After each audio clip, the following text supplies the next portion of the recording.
Hey, Kyle, it's wonderful here again with another wrestling review. This time it's Monday Night Raw from WWE, June 27th, 2022. Exactly 20 years to the day that Cena came out and said ruthless aggression to Kurt Angle and drove a million or two people away from watching wrestling for good. So if you're looking for a huge celebration of Cena, you're at the wrong place. I'll try and keep it fair and even. Um, Most of what I talk about when it comes to wrestling, I don't quite care about as much, and that's because Cena completely took all the fun out of wrestling for over a decade. And I quit twice watching wrestling, but came back because I love wrestling, and if I love wrestling, I'm gonna follow WWE just as much as anything else. So coming off of yesterday's amazing Forbidden Door pay-per-view. Was not really looking forward to this, but we'll get right into it. We'll just go through any quick news first. Oh, and this is the one shirt I have that has Cena on it. My parents got me this Raw shirt many years ago. So whenever this was, it's got like DX on it, Edge, the Spirit Squad, Kane, Orton, Lita, Carlito, Trish. I can't believe the Spirit Squad made it on there though. John Morrison and Melina. Yeah, how many T-shirts have the Spirit Squad on them for real? Anyway, just going over it, not after all the weeks of the crazy news, not quite as much this week.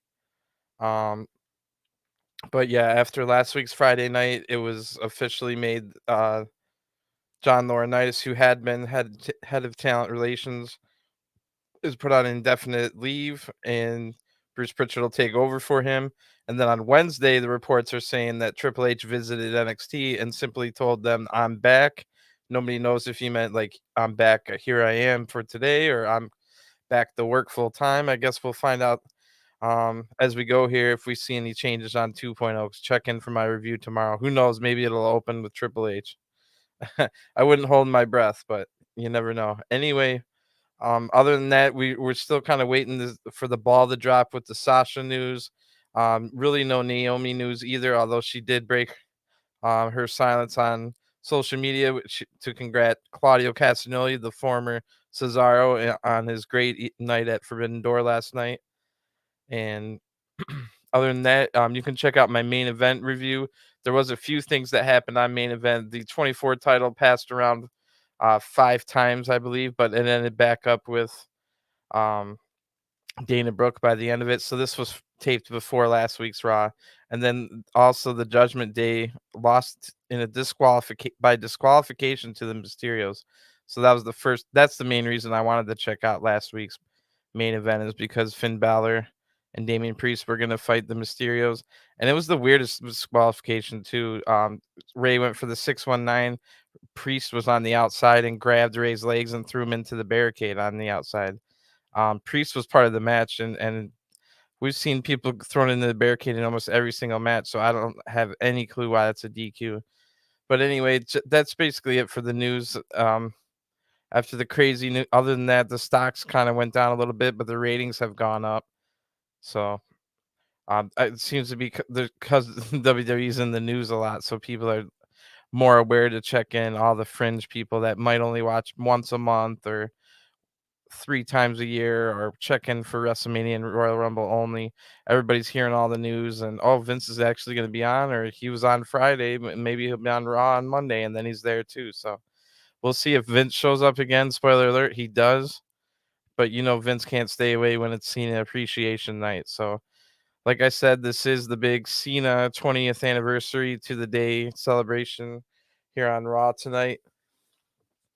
And I'm immediately mad just at the start. When we get the first shot we see, is it says from earlier today, and you see Cena in the backstage, and he's got his close up on his new T-shirt, and it's done in the style of the old NES, the original Nintendo Entertainment System's WWF WrestleMania, and he just has to get his grubby little fingers all over everything I love. He just always has to. So I'm already mad at the very beginning of this. The very first thing we see pisses me off. And then I get even more mad because it's earlier in the day. Like I said, Cena's arriving at the arena. It's backstage. all the people, heels, faces, production people, ring technicians, everyone's there. And they're all clapping and saying, "Hey, John." Oh my gosh. And I'm talking even heels too. Like I saw Alpha Academy there and Ciampa was there, all just clapping for Cena when he arrives to the arena. Oh my gosh. So Cena hugs a few people. The first person he hugged was Ray. Um, and I'm definitely gonna hate this episode, aren't I? But let's just get through it. Our Truth then gets a big hug, and the commentators already mentioned the word goat, so just laying it on thick. The whole locker room's forced to cheer like their favorite team won the title. Billy Kidman's there, gets a huge hug, and even Ciampa's clapping. This absolutely sucks. So John does a heel click as the segment ends. So that was from earlier today. Mm. So holy crap, when we get to the arena live, there's a ton of people in the ring, including SmackDown people. So wow, I wasn't expecting that. So this is going to be a last chance battle royal for one of the last two Money in the Bank ladder match spots. And already in the ring is Jinder, Shanky, Ali, R-Truth, Tozawa, Reggie, Miz, Ciampa, AJ, Ricochet, Shelton, Dolph, T-Bar, and Veer. And then Ray and Dominic come out. Shinsuke comes out. Riddle comes out, and that's it. So your typical battle royal stuff happens. I'll just note the eliminations and any noteworthy things. Veer throws out Tozawa first. Veer then clotheslines Shelton out, so Veer's looking strong.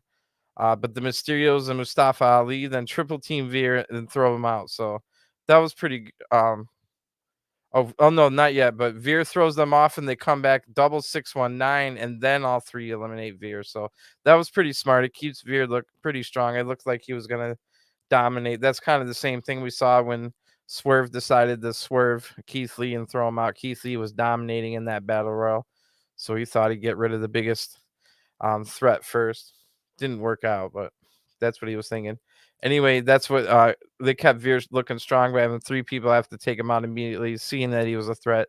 Now Jinder and Shanky team up to throw out R-Truth, but then Jinder throws out Shanky. So if you've been following along on SmackDown, Jinder and Shanky have been kind of at odds ends, all because Shanky wants to dance and Jinder doesn't want Shanky to dance and wants them to pay attention to matches and stuff. So awkward stuff there. But Jinder then throws out Shanky, like I said. So looks like it might be official, although we've already thought they've officially broke up at least 2 or 3 times now. So I could see them coming back out on SmackDown as a tag team and then teasing dissension again for like another week. Anyway, AJ then immediately clotheslines Jinder out right after those R-Truth and Shanky got thrown out. So Jinder's out too. And oh my God, don't remind me of the AJ Jinder crap we had to sit through.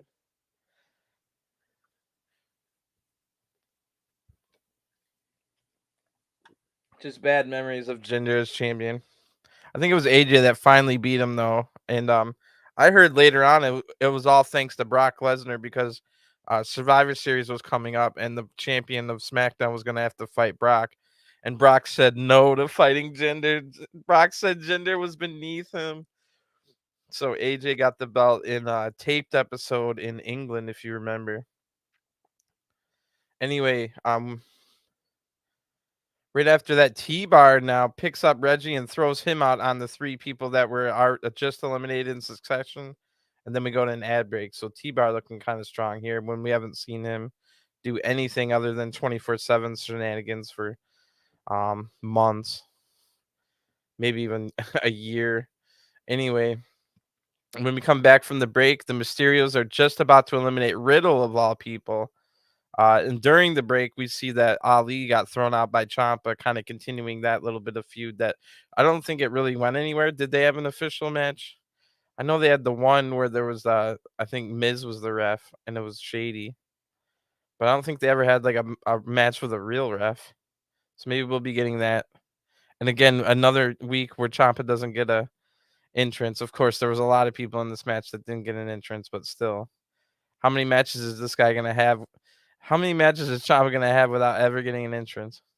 Anyway, Dom now eliminates himself while he tried to clothesline Dolph, and it's not like Dolph moved. It was just kind of like Dom looked like he eliminated himself.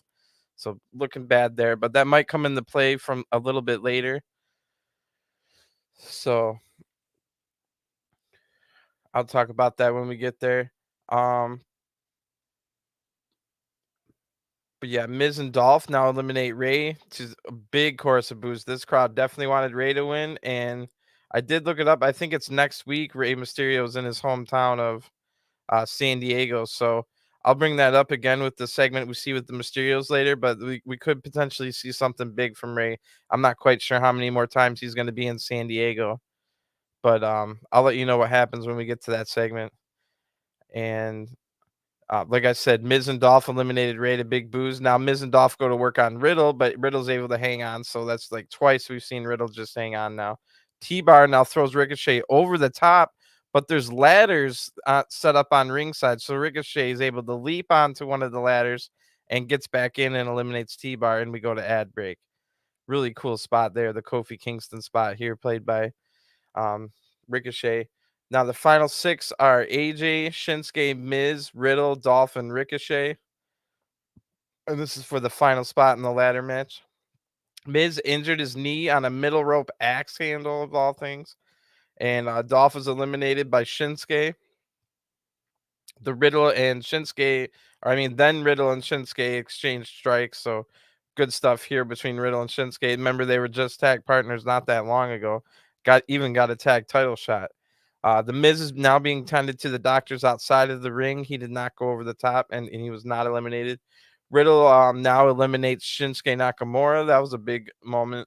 Ricochet then gets thrown out by Riddle.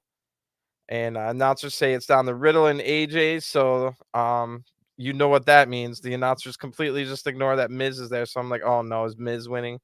So AJ goes for the phenomenal forearm. He's on the apron. He had gone over the top rope before that. And of course, here's Miz. It was a fake knee injury. Pulls AJ to the outside, eliminating AJ. Miz is fine. Miz tries to eliminate Riddle now, but Riddle hangs on. A kick to Miz's head. But then Miz tries the skull crushing finale. It's blocked. Riddle hits the draping DDT, but RKO is then countered, and the skull crushing finale is hit. So good exchange of moves there. It looks like Riddle's in trouble. He's been getting beat up throughout this battle royal. Riddle counters a clothesline attempt. It was the clothesline to knock him out into a triangle choke, which is in the ropes now. But of course, no DQ. There's no reason to ever let go. And both are now hanging on the apron. Miz charges at Riddle while they're on the apron. RKO counters that charge. It looked really nice. RKO on the apron, eliminating Miz, and Riddle is the last one to go into the Money in the Bank match. So really good stuff there at the ending of that match. Riddle having the last spot, that makes sense. He's definitely someone they could give the briefcase to. I mean, everyone assumes it's going to be Seth, but we'll just have to wait and see. It is pretty good, and having Riddle in that ladder match is going to make that ladder match that much better because he's going to do some crazy stuff.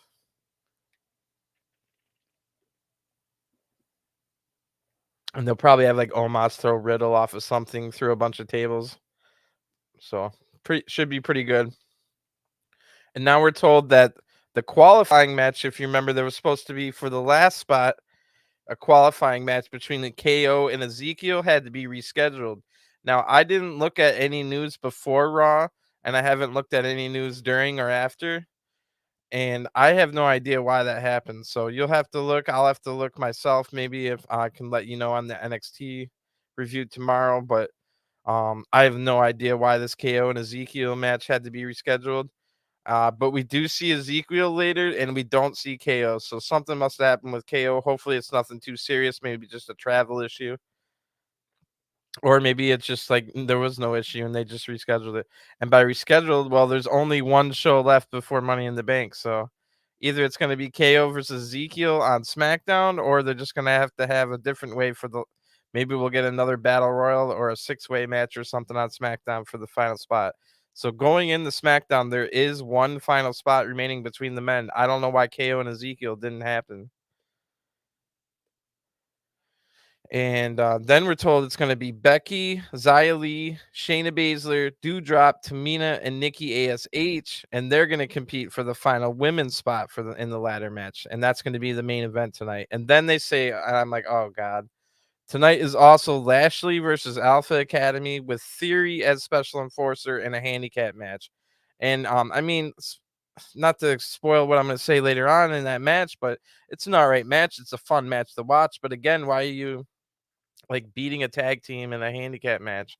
Just like we beat the tag team champions with Sheamus and Drew McIntyre on SmackDown. They couldn't even get along and they still beat the undisputed champions, tag champions. So we all thought when we were going to combine the belts or unify the belts that, oh, that'll help the tag division. The tag division will grow. Well, what has been the tag division since that point in time? Street Profits, yeah, they're the only ones that have been elevated, and they're now feuding with the Usos. But like I said, the Usos just lost to a non-tag team that couldn't get along, and they're also losing like week after week in singles matches. But what other tag teams have done anything since we've unified the belts? This is the second week in a row now that Alpha Academy has been looking like jokes. What have the other tag teams in the company done? Can you even think of what the other company like? So the Usos look bad now because you had Sheamus and Drew McIntyre beat them, and the Street Profits look decent, but are the Street Profits just going to lose on Saturday? So then what? Who's next? Like, sure, you could bring up anybody like the New Day are there, or you could say, oh, the Brawling Brutes are now number one contenders or stuff like that. But they really need to work on, especially this Raw tag division. There's no reason that we should have never. It's been 2 weeks in a row now that we haven't gotten Finn Balor and Damian Priest in a match on Raw. And like I said earlier, I watched that match on Main Event last week. It was taped before last week's Raw. And I'm assuming that the Judgment Day is going to be on Main Event again this week. And yeah, so what? Rhea Ripley got injured. Does that mean that you had to force Damian Priest and Finn Balor to Main Event? And we do get a backstage segment with them that was kind of interesting later on, but still, like, that could have been a team to elevate in the tag team division. It could have been like, yeah, we kind of got the Mysterios a tiny bit elevated, but what the whole point of unifying the belts or try to make the division better. So I'll get to that when we get there, but that just really pissed me off when I found out it was going to be a handicap match because you know what's happening. And they even had Theory as the special enforcer. And they still couldn't get it done. Well, it was just pathetic last week that Theory even lost that match after Alpha Academy, but beat them down. But yeah, we got Street Profits in the back now. They're hyping up Cena. Cena walks up. Profits do a little bit of exposition explaining their rivalry with the Uso. Cena's voice cracks like he's going through puberty when he first tries to talk. That was funny. And it's kind of hard to hear Cena in this segment. So not really much was said. They were just excited to see each other and hyping each other up. But the segment wasn't very good. Now we hear the Usos music, and I'm like, oh God, now is it going to be another singles match with the Profits? We already had 2 singles matches between the Profits and the Usos now. And yes, sure enough, it's Jay in singles action. He's out with Jimmy, and when we come back from break, he's going to fight Montez. So it's not even the 2 winners these are the 2 guys that lost their singles match. At least have it be the 2 winners, so it's like a little mini tournament, but no. And I get why you have them fight in singles matches, but 2's enough. Having them have 2 different singles matches is enough. Why are you having now a third? And now we watch them again on Saturday. So it's just like they love to beat the horse dead until it gets to the like time. I don't know if beat the horse dead is the right thing, but you know what I'm saying. You just see the match over and over and over, and now it's like, oh, this is the big one, and the title's on the line. It's the pay-per-view. It's like, yeah, but we've seen the different variations for 5 weeks in a row now. But yeah, like I said, it's the ad break. When we come back, we see a bunch of people putting over Cena from the past. It even had AEW's Big Show and Daniel Bryan. We'll see a few of these throughout the night. We even see Jericho later on. So a lot of AEW signed guys are putting over Cena in these. And you can find these all. I'm not going to say all the stuff they're blowing smoke up Cena's, you know what. Riddle's now in the back, and he said he loves Randy, and he's going to Vegas again with the Randy love. It's like it's cool and all, but I guess it kind of gives Randy a reason to turn heel when he comes back, because Randy's gonna be like, bro, like I like you and we've been friends and I had a lot of great times with you, but you're being way too creepy with the I love Randy every week and stealing all my moves now. And so that maybe could be when they get back, or maybe Randy's just never gonna turn heel again, which I doubt. But maybe Riddle's the key to unlock the Viper and turn the Viper into a good guy. So we'll find out. Hopefully Randy's not too hurt and he can come back better than ever. So the Profits are now out. The big cheers. This crowd's loving the Profits. And Montez is going to wrestle in sweatpants. I don't think he normally does that. Maybe he lost his gear or just trying something else. But we get some great athleticism shown. I know I was complaining about yet another Usos um, Profits singles match here, but Montez and Jay really athletic stuff here. Good grappling, good counters to start this match. Quick pace. Um, Montez tries a punt kick. He's standing on the apron, and Jay's like standing outside the ring. Jay's able to grab his leg and slam Montez face first in the apron as we go to the ad break. That looked really nice. And when we come back, the action is now heated up even more. So they're already in like second gear now when we get back from the break. We must have missed some pretty good stuff. Definitely, I wish they would do a little bit. Give us one or two of the picture-in-picture ad breaks. I know I'm spoiled when I'm over on AEW. They give you an ad, the picture-in-picture almost every match that goes to a break. But yeah, it looks like we missed something cool, but they're going crazy when we get back. The crowd's going nuts. Jay just barely kicks out a 2 off of a big move. Then Jay counters a suplex into a big backbreaker or a big neck breaker, and Montez just barely kicks out. It was like that Uso style neck breaker. Jay then puts up the one, holds up the one, and tries to do like it looks like he's looking for a super kick, but he eats a super kick from Montez. Jay's able to kick out at 2. Montez now goes to the top rope, but Jimmy's able to distract him. Dawkins now with a big shoulder tackle takes out Jimmy on the outside. Montez is able to get back up, hits the big frog splash for the 1-2-3. So Montez Ford gets the win. Jay has lost both of his singles matches, I think. And I'm assuming this means that Usos win at the pay-per-view. I mean, what do you guys think? I guess there's no reason to have the Usos lose the tag titles until it's close to being time for Roman to lose his title. So I don't know when that's going to be. Some people think it might be Drew McIntyre at Clash at the Castle. Some people might think it might be right after his match with Brock at SummerSlam when Seth cashes in the briefcase. Um, I'm not sure. If, in a perfect world, we would find a way to just get the Raw title, the WWE title off of Roman, and he can keep his United or the Universal title where he's up to like over. He's getting close to 700 days as Universal Champion now. So keep that one. But it's like again, we like I was saying with the tag titles, we unified those to try and make the division better. We unified the singles title, thinking, oh yeah, we can have a roving champion. He can go from Raw to SmackDown and it would be great. And now there's going to be new feuds for Roman to fight. And then Roman went on summer vacation most summer. So I think he's been on Raw once or is going to appear on Raw. Yeah, he's for sure been on Raw once since WrestleMania, but only once. And I think he's only had two matches. It was a 6-man tag at WrestleMania Backlash. And then he had that title defense against Riddle. So we'll see where that goes. But, yeah, big frog splash again always looks good from Montez. So now we get to that segment I was talking about with the Judgment Day.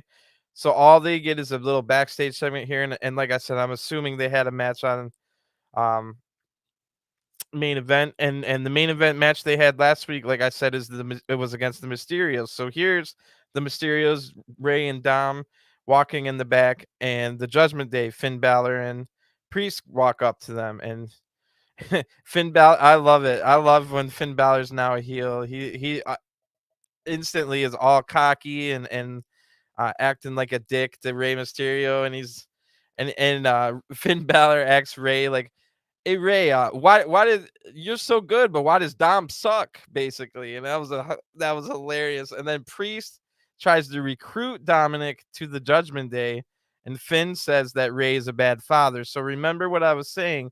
Next week we are in the Mysterio's hometown of San Diego. So I'm thinking we might be seeing that heel turn from Dom that people been wanting. Maybe not. Maybe it'll just be a big match between the Judgment Day and the Mysterios, which I'm assuming we're gonna get both. We're gonna get both a match between the Judgment Day and the Mysterios, and I think Dominic will turn in his hometown with like his mom and sister in the crowd or something like that. And hopefully Buddy Murphy far, far away in AEW, away from Aaliyah. But yeah, good stuff there. Um, I like it. I mean, Dominic wouldn't be my first choice to be the latest member of the Judgment Day, but again, um, the Judgment Day really aren't doing anything. So any like little flat any little taste of flesh, I was gonna say, but that sounds weird. But you know what I mean, like any little thing that it's just I wanted the Judgment Day to be so cool, and I was thinking it was gonna be so cool, and like here I am, I'm wearing this old Raw shirt here, and I have a bunch of other shirts, but I haven't bought a wrestling shirt since like I don't know 7 years now, and I was thinking the Judgment Day was gonna be so freaking cool, and maybe I'm gonna buy my first wrestling shirt in 6 years, and no, the Judgment Day has been such a letdown, but it still has potential. Like I was saying, Finn Balor as a cocky dick prick heel is amazing. That's exactly what he was when he founded Bullet Club, and I'm already loving this version of Finn Balor. So we'll see where it goes. It's disappointing that we haven't been able to see them wrestle on Raw, but um, maybe it'll start and we'll get them wrestling on Raw every week and for the next four months. So we'll see where it goes. I'll give this one time, but so far the Judgment Day has been terrible. We get a really long Cena video package now, and I pretty much skipped it because I'm not a big fan, but it looks like one of those that we'll probably be seeing over and over again. When they put him in the Hall of Fame 7 times, and when he wins his 17th title and all that crap. So I skipped it this time. I'm sure I'll see this video package. But if you're a Cena fan, you would like this. And now Kevin Patrick, he's in the ring and he says, "Everybody, please welcome the Miz." So, oh my gosh, the Miz with already out here with the or the Battle Royal earlier, now out here again. And basically, there's been and it's not. He didn't say for Miz TV, so this is going to be the first week in like 2 months, maybe even 3 months that there's been no Miz TV.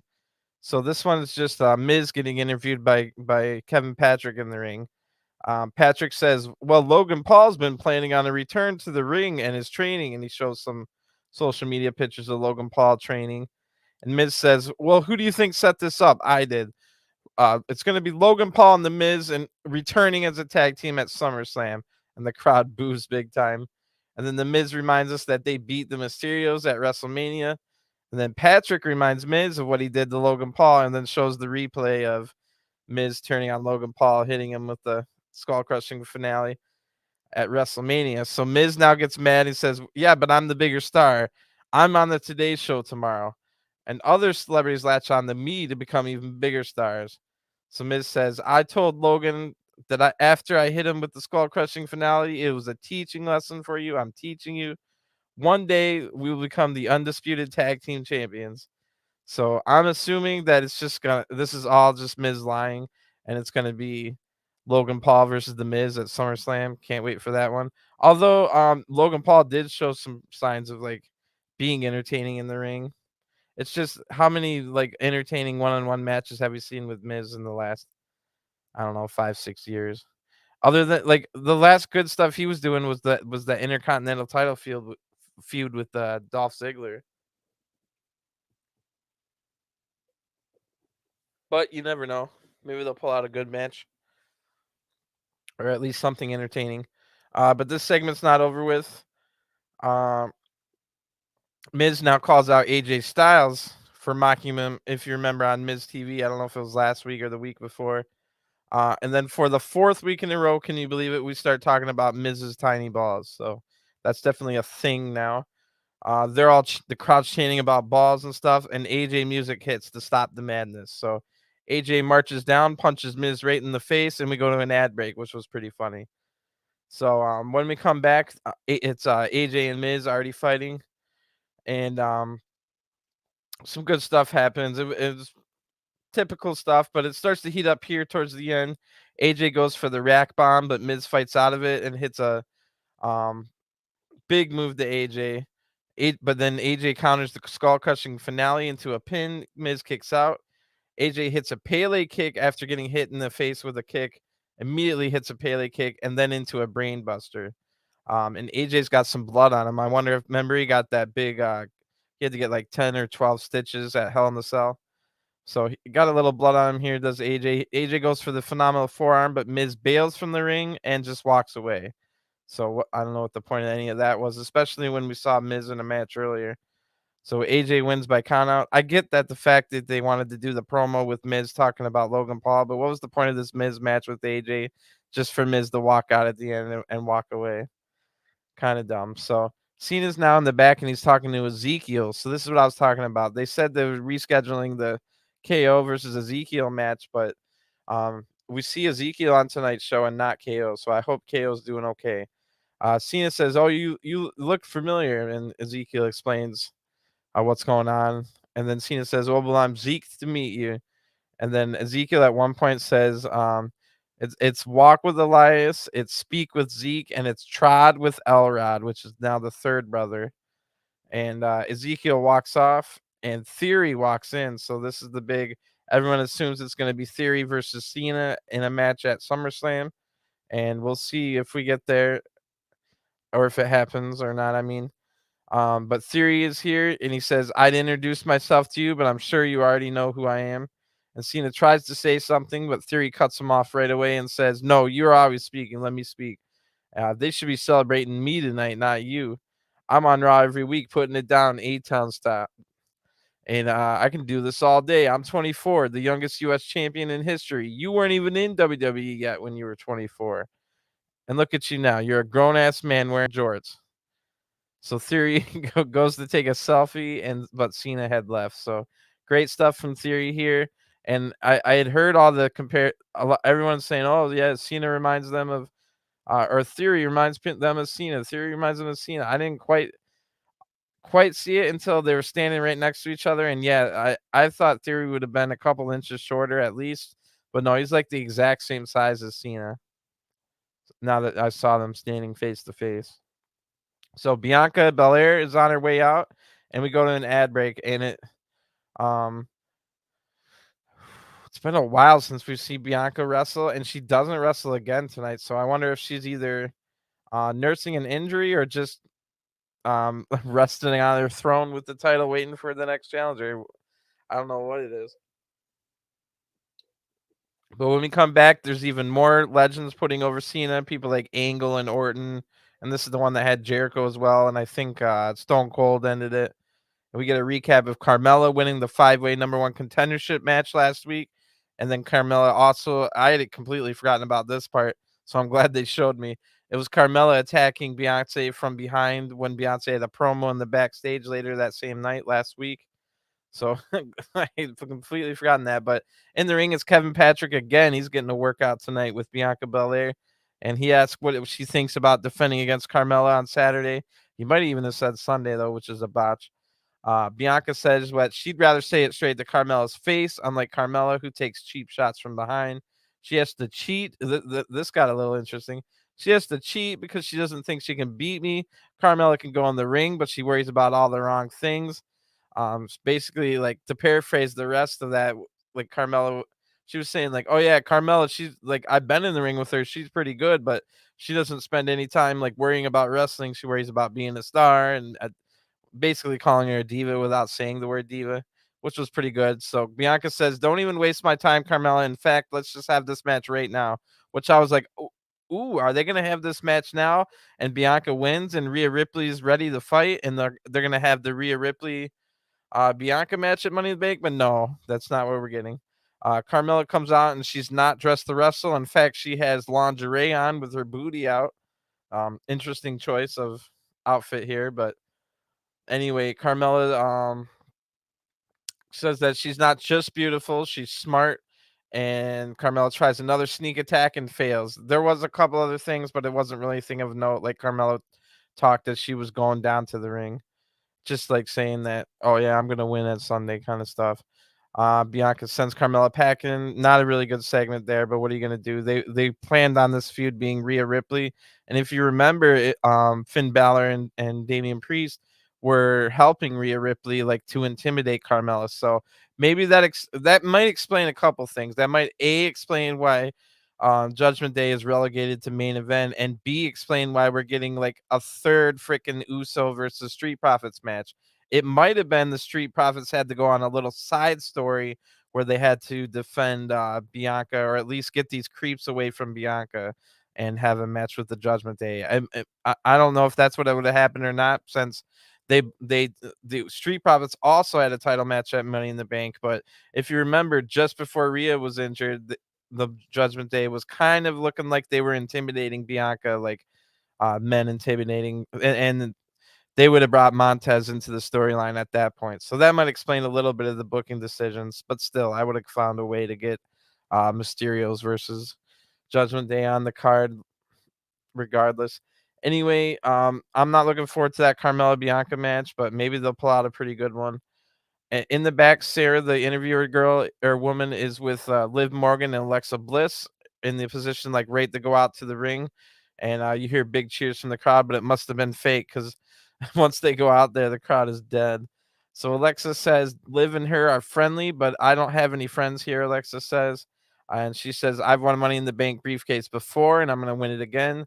Liv then says, "You're right. We're not friends because I'm going to knock you off that ladder on my way to winning the briefcase. That will change my life." Then Liv says, "I'll beat you tonight too." So it looks like these two are going to fight next. And Alexa was probably five. I'm not a huge Alexa fan, but she was probably 5 times a better actor slash talker than Liv in this segment. Liv was pretty bad in the talking category. Asuka's now on commentary, and she mostly speaks Japanese. Oh, we went to an ad break, and now we're back for this match, Alexa versus Liv. Asuka's on commentary. She mostly speaks in Japanese, and I don't know, kind of acting like Eugene, if you know what I'm talking about. Not really the best thing usage of Asuka. Not the Asuka I fell in love with in NXT, that's for sure. Um, I might even use the word cringe when it comes to Asuka. Anyway, it's Liv Morgan versus Alexa Bliss. The crowd is kind of quiet, and it's either because they like both, and they don't know who to cheer, which could be something, or it might just be because they don't care about this match. So we don't know what it is, but the match is a little bit clunky. And guess what? WWE doesn't care about this match either, because this entire match was all about them having Asuka say silly things on commentary. The match, they don't call the action in the match whatsoever. Liv just wins with no fanfare. The announcers barely talk about it. Liv just wins on a roll up. This segment completely sucked, and the crowd didn't make a sound even when Liv won. So wow, that was bad. And we just go on to the next segment as soon as that happens. So I don't know what any of that was about. Now we get WWE reminding us that they were a big fan of exploiting children with cancer for their own gain and putting cameras in their face, regardless of if they were doing nice stuff for the children. You didn't have to shove the cameras in their face while you do it. So that always rubs me the wrong way. I know a lot of people might even vilify me for saying that, but it is what it is. So right on cue, right after that, Mr. McMahon comes out, and of course he does. So we go to an ad break, but Vince had a microphone in his hand as we went to ad break. So I guarantee you he was saying some stuff to pump up the crowd while we were at ad break. When we come back, Vince introduces John Cena. So this is going to be the John Cena segment. The entire roster's on the stage clapping for Cena as he comes out for the second time tonight. Remember, we opened Raw with the entire, well, we didn't get to see everybody. It was basically everybody that showed up on time. But now it's everybody. They're all clapping for Cena. Cena comes down. The crowd's really loud. They're super loud, actually. They're chanting Cena. Cena says it's his WWE birthday. You can feel the energy. You can feel the passion. Cena says he doesn't pay too much attention to milestones because he's always looking to the future. But this 20th anniversary is important to me because of you. And he points like to the crowd. You allowed me to do what I did for 20 years. He sucks up to the crowd a lot. They chant Cena. He says that like I've never found a good time to say thank you, so I guess this is as good as any. and he says thank you in like 20 different ways. And then Cena says he doesn't know when he'll be in the ring again. The crowd chant one more match, and Cena stops them and says, "Oh, well, there's going to be more than one more." Of course there is. And then because if he has this match with Theory, at some point he's going to break the Ric Flair streak to win the 17th title. So at the very least 2 more matches, but probably like 20 or 30 more in his career. We'll see. We'll see though. We don't know where the Hollywood schedule is going to go. Anyway, like I said, Cena says he doesn't know when he's going to be in the ring again. Sucks up some more, and same song as dance as usual when it comes to Cena. But he does get the crowd to cheer super loudly. They probably sold a lot of tickets tonight. That's why they were advertising it for the last 3 weeks, even though it was in kind of a not huge city. I think it was Lubbock, Texas. But yeah, they were big in the Cena, so that was what it is. And oh my gosh, I could not believe what this has nothing to do with Cena. They go from that and they start running down the 6 6-way women's match for the ladder match later on in the main event. And oh my God, Byron Saxton is reading the names of the women in this match, and Byron Saxton gets the Zaya Lee, and he didn't know Zaya Lee's name. So there's just this giant awkward pause, and Corey has to say Zaya Lee. Oh my God. How and pause. Do you remember when Zaya Lee came up from NXT, which she was in NXT for like over a year and did a lot of good things there? When she brought up to SmackDown, remember that awesome like comic book style with the panels story of her, and some of it was real where she had some of these troubles in real life. Of course, it was exaggerated a little bit for storylines, but it was like a real life storyline about her being the protector for her family and her father dying, and they did it all in this comic book, really cool art style and vignette, and was really really cool looking. And then they did nothing with her. They've done nothing with her to the point where 6 or 7 months later the Raw announcer doesn't even know her name. Wow. So I hope Byron apologizes to her later and says, my bad. Because that's embarrassing.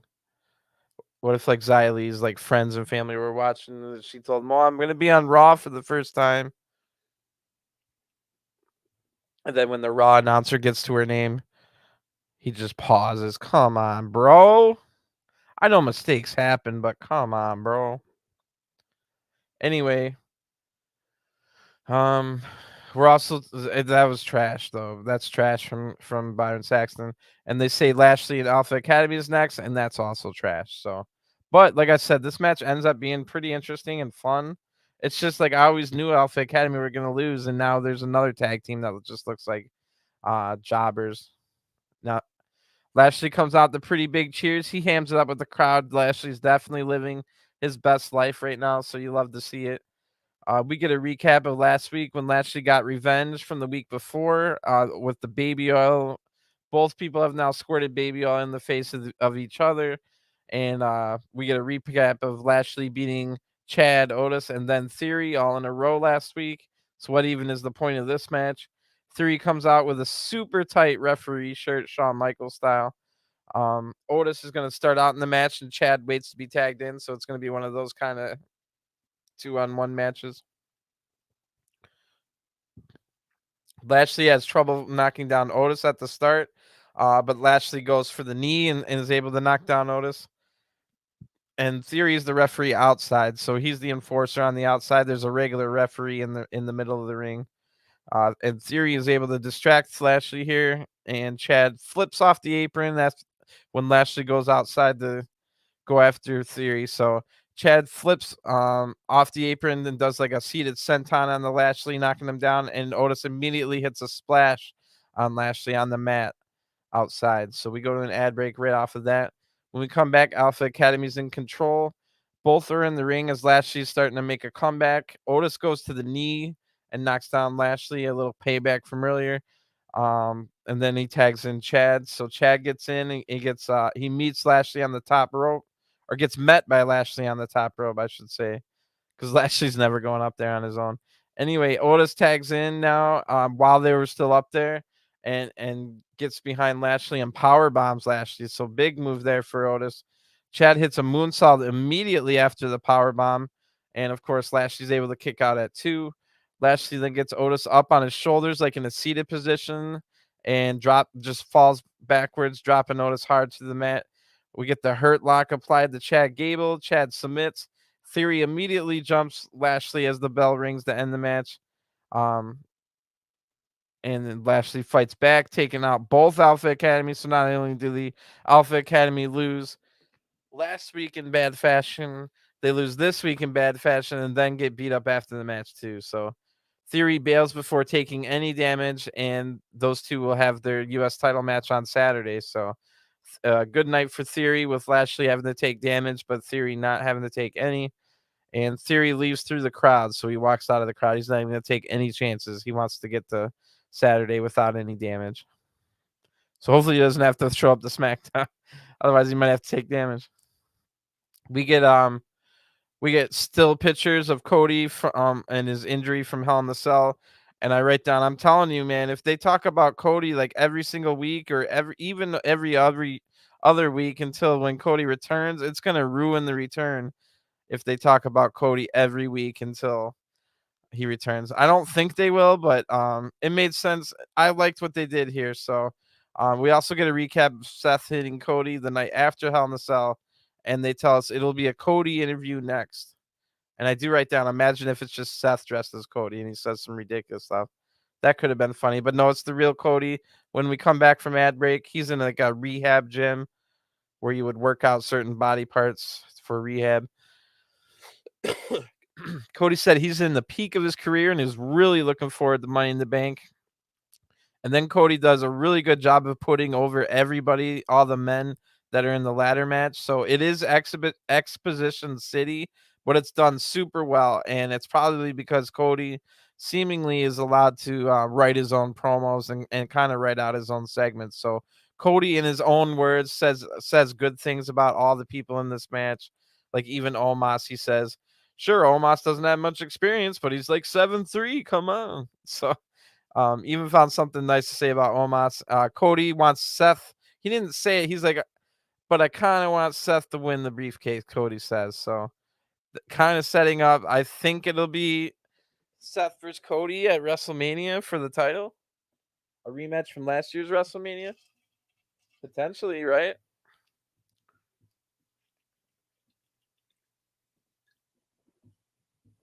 What do you guys think? Comment. If you comment, I can show it up on the stream. So if you ever want to put anything up there. So yeah, we go in the back. Cena's talking to a production member, and we hear Seth Rollins laugh, and he keeps laughing, and it's actually Seth Rollins laughing in the tune of John Cena's music, which kind of made me laugh, even though the laugh in general is always annoying. But Rollins laughing to the tune of Cena's music was pretty freaking funny. And I did not mean the pun there. He asked Cena if he remembers when he broke Cena's nose. Again, funny. Then Seth says, "Oh, Cena, remember when you failed to cash in your Money in the Bank? But remember when mine was the greatest all cash in of all time?" So Seth was on a roll here. Um, Cena's staring behind Seth, and Seth is like, "What are you looking at?" And it's Omos, and he's with MVP. MVP says, I overheard you talking, but Omos is winning Money in the Bank, and there's nothing you can do to stop him.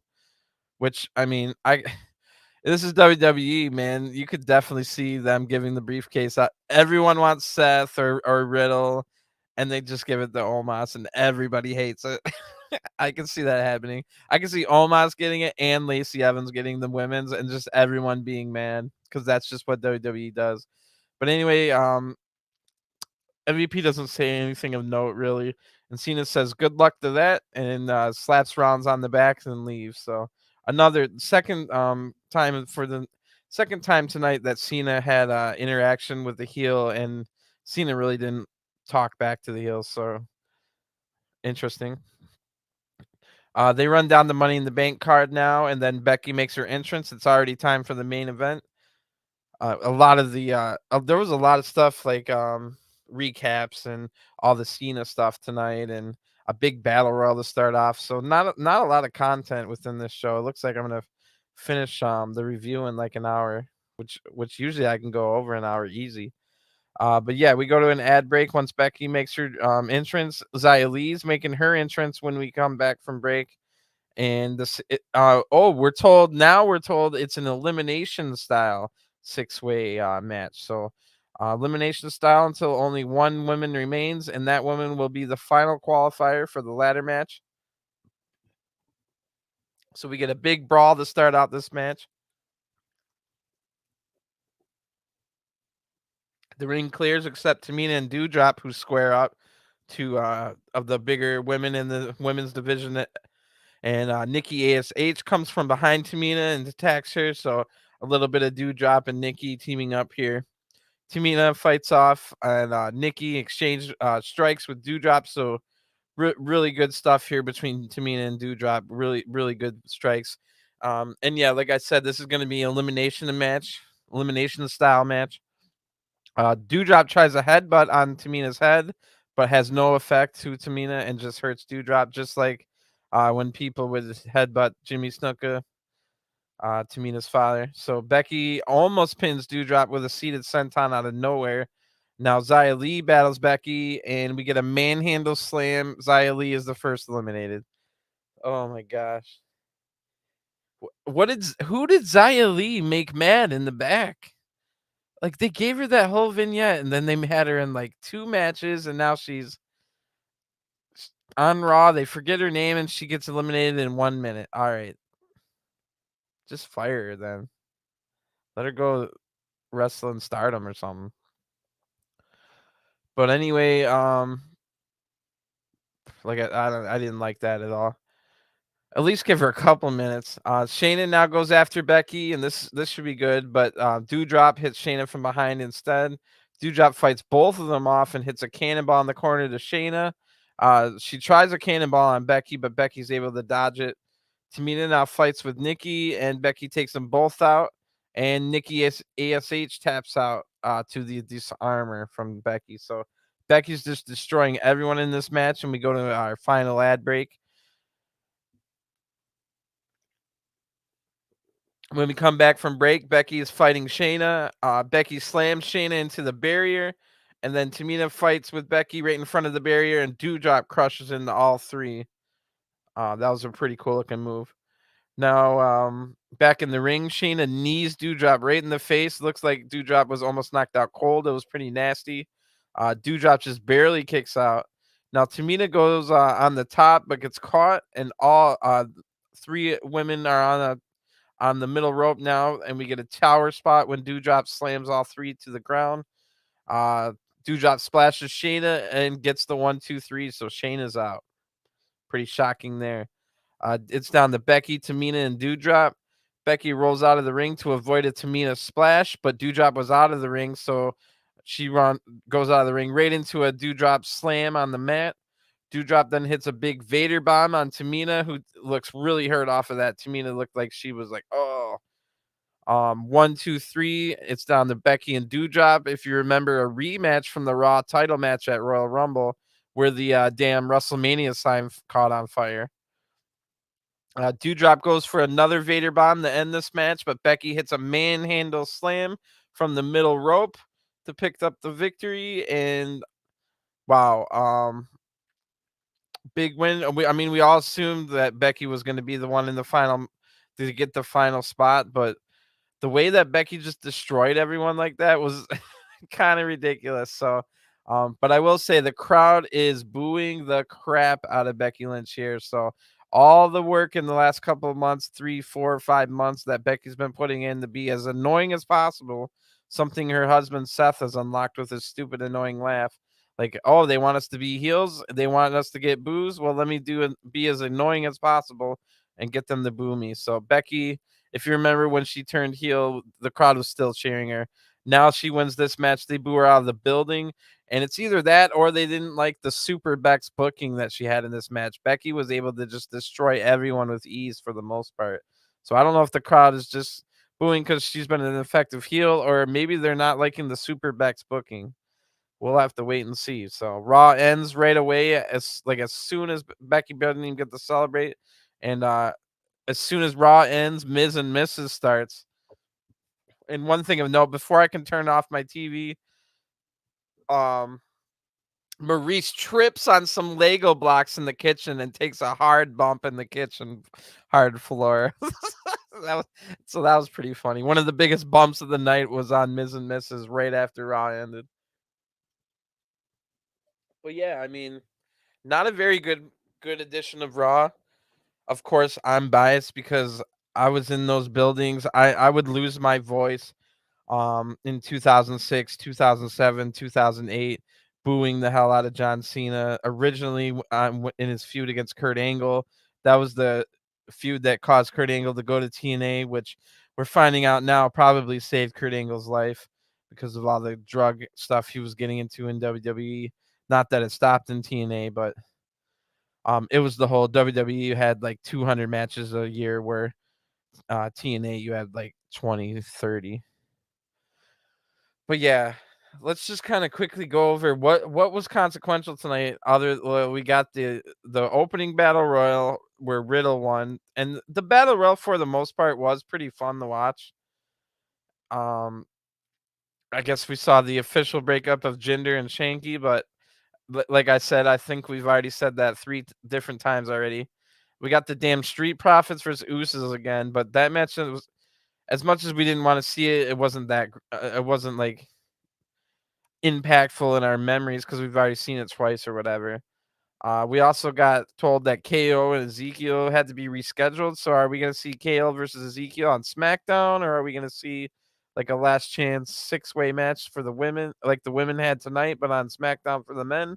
So definitely anything can happen with that. We still got one more spot for the men. So that's probably the biggest talking point going into SmackDown this week. And let's see. Oh, one of the big talking points was next week, Rey Mysterio and Dom Mysterio in their hometown. Potentially a breakup of the Mysterios, potentially the heel turn of Dom. Or could you imagine if Dom stays face and we finally get Rey as a heel for the first time in WWE? That would be crazy. Can you imagine? Can you imagine that? Rey Mysterio in his hometown beats down Dominic to a bloody mess and joins Finn Balor and Damian Priest in the Judgment Day. That would be insane. And then Rey comes out the next week with like a really cool looking black and purple with like skull mask or something ridiculous. Now if anything other than that, I'm gonna be upset. Like if it's just Dom that turns on Rey and joins the Judgment Day, that's not nearly as fun as Rey turning heel for the first time. So I'm not gonna hold my breath on that, but boy, that would be something.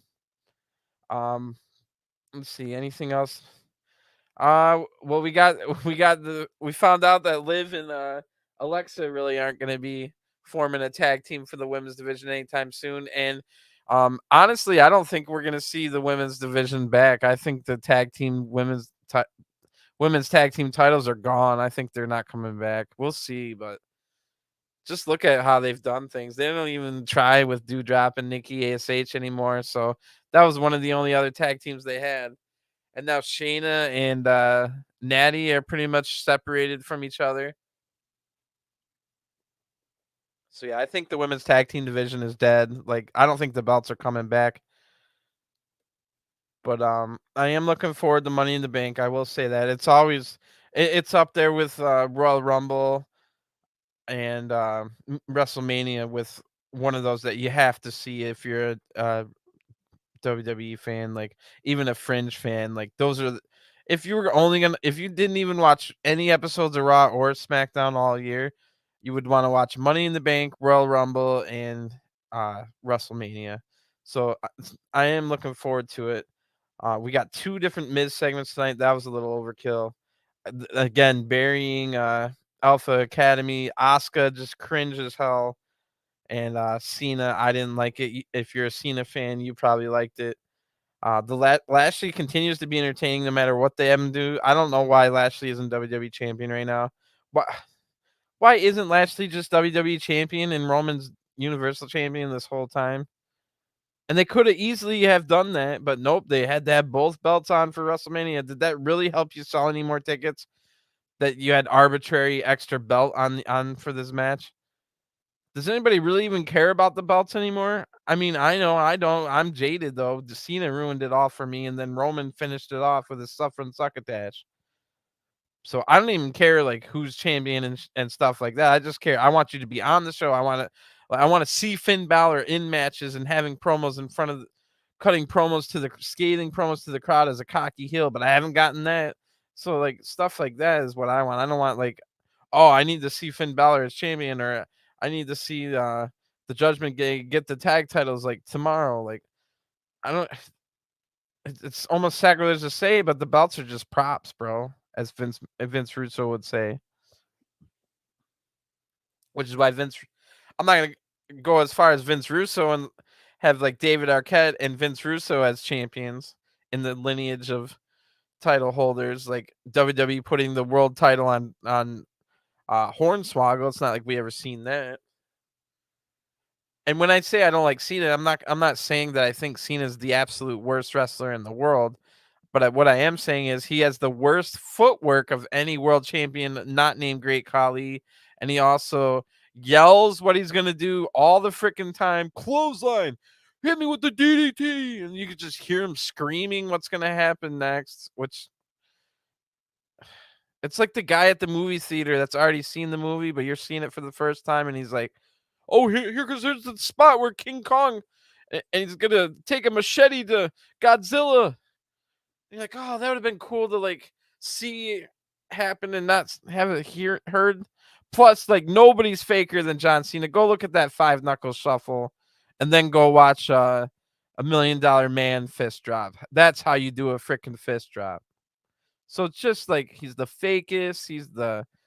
And I don't blame Cena for it. Wasn't Cena's decision to win all the matches, although it's on record that like Cena wanted to win the match against the Nexus. The Nexus were supposed to win that match in the SummerSlam match, but nope, the Nexus had to lose, and that's when that was the second time in my life I stopped watching wrestling. The first time was when the Invasion got killed. So I stuck around for the whole Invasion angle, and when the Invasion just killed, and then I realized there was no competition for WWE, and I could see the writing on the wall of where they were going to go.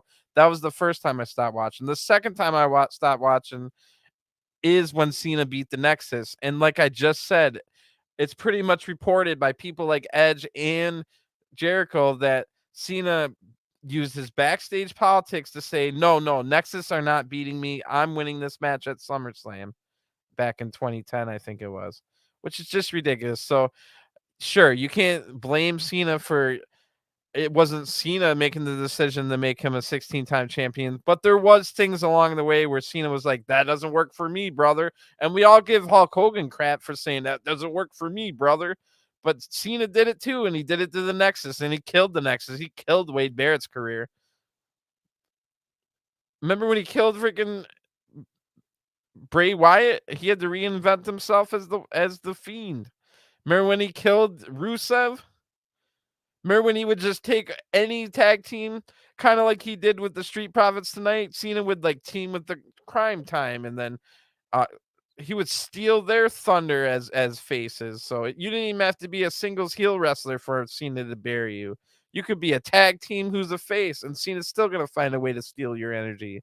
So instead of this reciprocation and back and forth of flow of energy, it's just all flowed to Cena for so freaking long, to the point where all the gullible people and all the people that'll go out and buy the Tom Brady jersey, and then even though they're from like Florida, and then they buy the Michael Jordan jersey and the LeBron James jersey, even though they're from Florida, and like they don't follow any of their Florida teams. They just care about who's winning a lot. And that's what WWE did to John Cena. The difference here is this is a fake sport. So all these gullible people cheered for the guy that always wins. That 101, that's what they did. So how do you make it even better? How do we get them to buy my new shirt every 3 months when I come out with a new shirt? Oh, well, let's shove cameras in the faces of sick children and wounded troops in Oh, then everyone's gonna be like, yeah, that John Cena, he's a swell guy. He's a jam up guy. He's did you see all the stuff he did? And sure, maybe Cena is genuine about that, but it's WWE's decision to shove it down our throats, put a camera in those sick kids' faces, everything they do. They could all go meet John Cena without the cameras being in their face. And the legless soldier who just got blown up in Afghanistan or something. You didn't have to shove a camera in his face when John Cena came to meet him. And we got that again a couple weeks ago. Sure, John Cena did something nice for that refugee from Ukraine, but did we have to shove a camera in his face and show it on Raw and SmackDown both?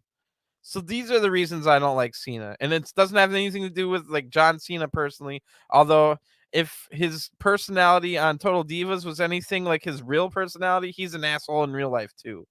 Um, for instance, Nikki Bella wanted to make John, and sure, maybe it was just all of them faking it up and exaggerating for reality TV, but I would say yeah, they fake up and stuff for John Cena all the time, but they always make John Cena look good. They don't fake up John stuff for John Cena to look bad. John Cena looked terrible in this situation.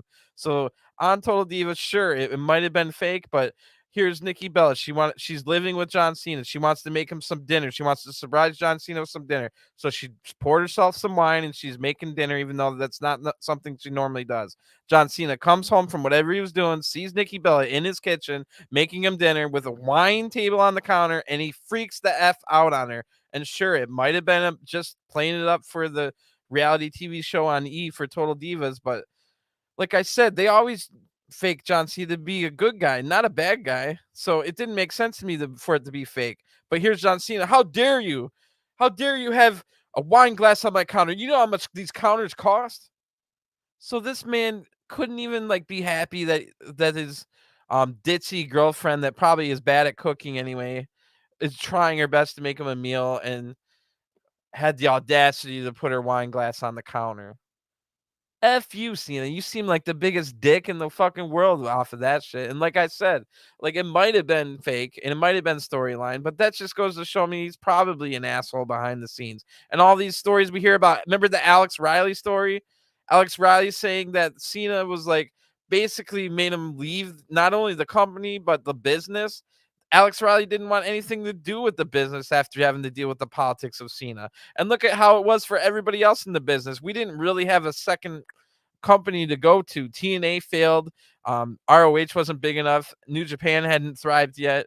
There was no other place to make major money. So if you were anybody that wanted to make money in this stupid business, you had to sell your soul to Vince McMahon, and then eventually you're gonna have to lose to John Cena.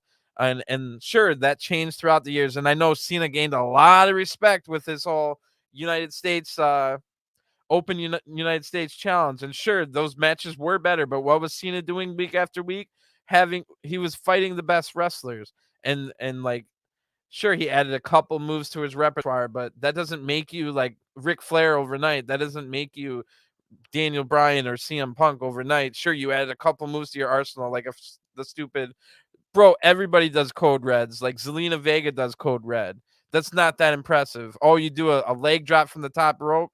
I'm surprised that you didn't blow your knee doing that, but like a couple good moves that he adds, and he buries more talent like Cesaro and Sami Zayn just because they were having good matches, and he still beats them every week in the stupid US challenge. Didn't make Cena better. It like didn't make like, oh, he's giving back to the young guys. No, he's still beating them at the end of the day. He's still taking all their finishers and kicking out of them, and then like multiple times. So I don't buy that crap. But literally after that, like even the press, even the people like JD from New York gives Cena like all this mad respect. And I get it. Cena, like, I'm not gonna say he was like a terrible human being per se. Like, I don't have fact, like, and he did all that good stuff, but at the end of the day, man, there is a lot of bad stories too. Like the Alex Riley one, like the holding people down.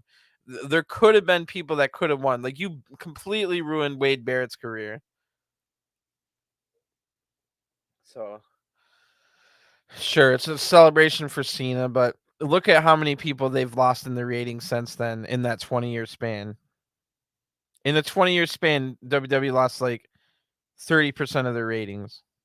And those people aren't coming back. They're never coming back. I had friends in real life I could talk to about wrestling from the early 90s all the way up till about 2007, 2008. Guess what happened? They all got sick of Cena. They all stopped watching wrestling and they don't watch wrestling to this day. I've met new fans because I've had different jobs in like restaurants. So fans that are even like younger than me and stuff. Nobody likes wrestling. Nobody watches wrestling. I can't find anybody in real life that watches wrestling. Where the heck are the people that like wrestling? I see them online. I I have some good interactions with people online, but I know for a fact in my life that all my friends that I used to watch wrestling with, and we all talked about wrestling, and back in the 90s, crap, everybody was talking about wrestling. All that's gone, and a big reason is because everybody was freaking sick of John Cena. Anybody who watches real sports, anybody who spends their Saturday watching college football and Sunday watching NFL, they all left. They all stopped watching WWE because John Cena is one word, fake. He brings the word fake to professional wrestling, the dirty word, with his yelling, "Give me a clothesline," and stupid exact. Remember how freaking lame his STFU is? That stupid STFU that he puts no pressure on. He puts zero pressure on the freaking guy, and all he does is go, "Ah! Ah! Ah!" I've always called it the largemouth bass move because look at this idiot out here with his largemouth bass ass looking face. He puts no pressure on the actual move and thinks that it's going to cause more pain because he goes, "Ah!" That's crap, man. I can't believe this guy. Now I have to hear everybody say he's the GOAT. That really grinds my gears. I don't take professional wrestling seriously anymore, but when it comes to Cena, I do. And when it comes to this, he's the GOAT. And let's have John Cena Appreciation Night, and let's have all the legends tell us how great Cena is. And let's start the show with everybody, even heels, clapping for Cena in the back. And then, oh, let's have the entire roster on the stage and clap for Cena. It made me want to throw up all night. It made me want to turn the freaking show off. It made me want to quit watching wrestling again. You know why I didn't? And you know why I came back this last time? It's things like AEW, man.